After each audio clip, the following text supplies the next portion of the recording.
Hey there, welcome to day 1226 of What You Up To Now. Sharon Horne-Ellstrom here, sitting in my thinking chair and wondering, how conventional are you? How conventionally do you think? How much do you ascribe to or buy into conventional wisdom? Reason I'm thinking about this today is I just got done with my Supersize Your Business idiom of the day. Every day for, it's been probably almost 900 days now that I have done. I've looked up an idiom, picked an idiom, looked up the meaning, looked up the origin, where did it come from, what does it mean, how can I apply it to my business and maybe even my life today? That's the question I ask myself. And then I share that on my Supersize Your Business page, usually my Supersize Your Business group, and a few other places. Now today's irritated me because it's don't bite off more than you can chew.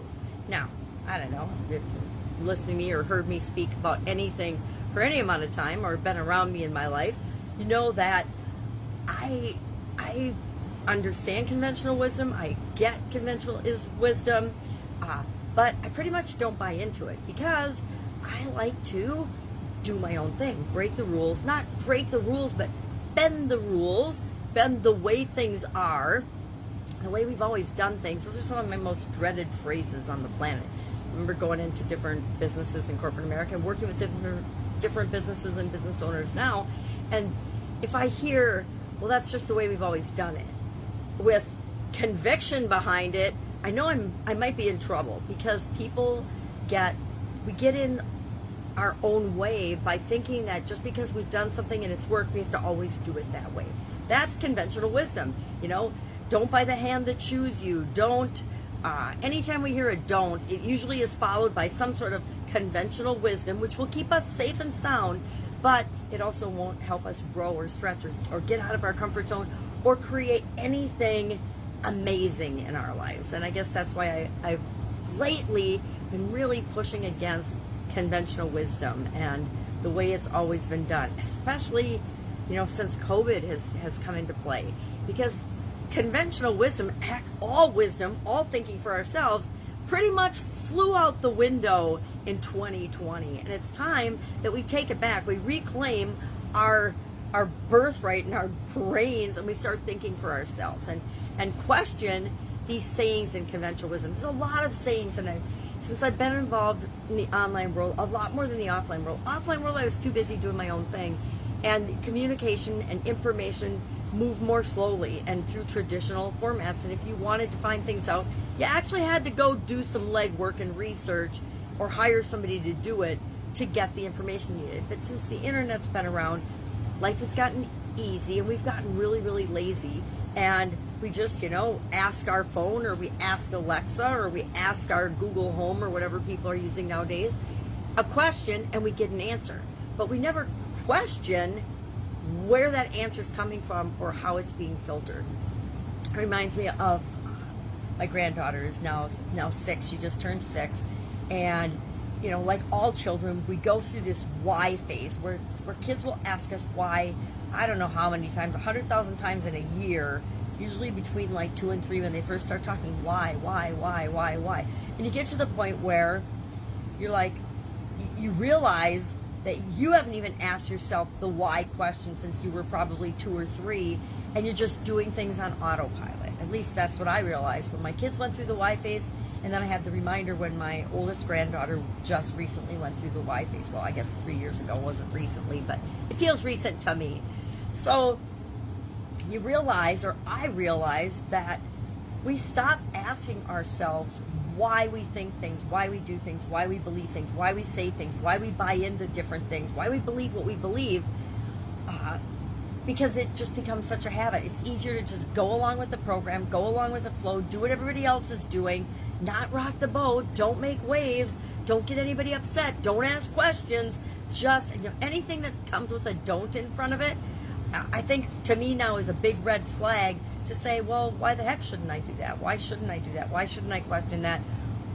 What's wrong with stepping back and looking at the situation from a big picture perspective and saying, okay, well, yeah, I see we can do A or B, but are those our only options? No, A and B are never our only options. This or that, whenever we are given a this or that or one thing or another scenario, it's a lie, because there are always usually infinite possible ways of dealing with any situation. We just shut ourselves down after a couple because we don't want to overwhelm our brains. We don't want to get stressed out or frazzled. We don't want to have to make a choice or a decision. Heaven forbid. So I'm getting worked up today. This whole don't bite off more than you can chew kind of triggered me and hit a nerve in that. Why are we trying to make everybody the same in a world where every human being is so amazingly unique and different and special? Why are we trying to homogenize our milk? Why are we trying to make everybody the same? Because we want life to be fair? Well, thank God my dad taught me when I was a little girl, life isn't fair. It isn't fair. We get out of life, just like anything else, exactly what we put into it. If you don't put much into life, don't expect to get much out of your life. If you put a ton into your life, chances are you will get a lot out of your life. A lot will happen to you during your lifetime. But you know, it's a natural law. It's a universal law of karma and return. What we put into something is what we get out of it. You know, so I guess don't bite off more than you can chew sort of irritated me today, because it's like, really? Great. If you want to be like everybody else, if you don't want to ever really accomplish or get what you want, if you just want to go with the flow and go with the program, sure, don't bite off more than you can chew. You won't have to worry about being too stressed out or doing too much or you know, whatever. But guess what?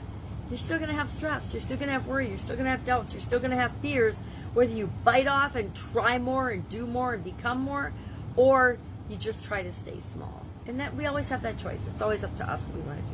I've had times in my life where I've decided to stay small, where I've been just going with the flow, going with the program, just barely surviving and getting by. And I realized that once I got out of the survival mode and into the getting by mode, sure, you want to take a deep breath and sigh and say, I lived through that. That was really hard, but look at all the things I learned. And then you want to just take a little breather and take some time off and just flow with what's going on around you. But at some point, you realize it's not enough, or you ask yourself, is this really enough? Is this really all there is? And when you start asking that question, then you realize you need to take another bite. You need to open wide, take off a big old bite, and go for the next thing in your life. So that was our supersize your business expression and idiom for today. Don't bite off more than you can chew. And our annual challenge, do one thing every day that centers you, is what we're doing this year. This is my 4th annual challenge. We learned about great thoughts come from the heart, and we're sharing a great thought that we have today that actually we filter through and comes from our heart. I learned, I don't know when I learned it, probably as a kid, but forgot about it for a long time, that the decisions and the choices and the things that we think, the thoughts that we have that just come from our brain might be smart, might match conventional wisdom, might be wise, might be the right thing to do, or might be the best business decision. Oh my gosh, I look back on my corporate career and I think about all of the information that I disseminated and sold for upper management, and me being a part of that, convinced other people that this was the right thing to do because it was the right thing for the business, right? Might not have been the right thing for each individual person, but it was definitely the right thing for the overall big picture, the stakeholders, major stakeholders of the business, right? And I think of all those things and I just kind of sometimes shake my head and I'm like, yikes, how do we convince ourselves that things are the right thing to do when there's something niggling away at us and saying, that just doesn't feel like the right thing for all of these people, right? So I was thinking about that today. But whenever we filter something through our head and our heart and our intuition, I like to add intuition these days, because anytime I haven't listened to my gut, listened to my intuition, I've made some big old mistakes and had some huge lessons that I've learned in my life when I've ignored that nagging feeling that something just isn't right or that something's off. It's easy to ignore because our head and our heart will often override our better sense of intuition or knowing, and we will just shut that little voice off and we won't listen to it. But every time I've done that, something bad's happened, or I've had to struggle a lot more in a situation than had I listened to my intuition and made a different choice or different decision. But that was me learning to listen to all of my wisdom, not just conventional wisdom, not just statistics and numbers and facts and figures and the stuff that looks good on paper or the stuff that feels right to me, but all of it. So head, heart, gut. I like to say that. Head, heart, intuition. Make sure you're checking in with all three as you make choices and decisions. We do it on every decision. Hey, what am I going to have for dinner? Well, what does my heart feel like eating now? What does my body feel like eating? What does my intuition say I should eat today? Maybe not. I'm just going to grab a salad or whatever. But for bigger decisions, the big life decisions, the choices that we make, go ahead, check in with all three and spend some time thinking about it and considering it. Don't just, everything doesn't have to be instant. Now, I find the more successful people make decisions really, really quickly and really fast, but that might not be true in your life. You might have found that people that are the most successful in your life make very slow, very considered, very wise, thought out, planned out decisions. But my experience has been that the better you are at making decisions, the easier it is for you to be successful or more successful, because you're not spending a whole lot of time on things that just don't matter. All right, so that's my head is kind of spinning. I'm hanging out with kids for the next 3 weeks, and so, well, all summer actually, but 3 weeks in particular, concentrated period of time. So I'm trying to still keep my brain on, my business brain, as I'm working with youngsters. And so it's a challenge, but it's a really fun challenge because kids get us seeing the world and thinking about things from a totally different perspective. Just kind of like the why question. When's the last time you really consciously asked yourself why the heck you're doing stuff? Why are you doing the things that you do on any given day? Why are you eating the protein bars? Why are you eating caramels every day? Why are you doing whatever it is that you're doing? It's a really powerful and important question. And it might just be because I feel like it, and that's okay. Whatever the reason is valid. The other thing about questions, whenever we ask ourselves a question, we're going to get an answer. And sometimes we need to question the answer that our brain and our subconscious serves up to us. Because if I'm eating caramels every day and my brain says, well, why am I eating caramels every day? And it says, because I love caramels, it's one of my favorite things in the whole wide world, and I enjoy eating them. That might be an okay answer, and it might appease my conscious brain for a little bit. But if I'm doing it every day and I'm eating lots of caramels every day for a long period of time, it might have an effect or an impact on my life that I don't. Heck, maybe I gain 100 pounds. Maybe I end up diabetic. Maybe I end up with all kinds of other things because I'm listening to my subconscious that says, ooh, eating a caramel every day makes me feel safe and wonderful and happy. It doesn't matter what it's doing to my body, but it really does. So sometimes we need to question our own whys.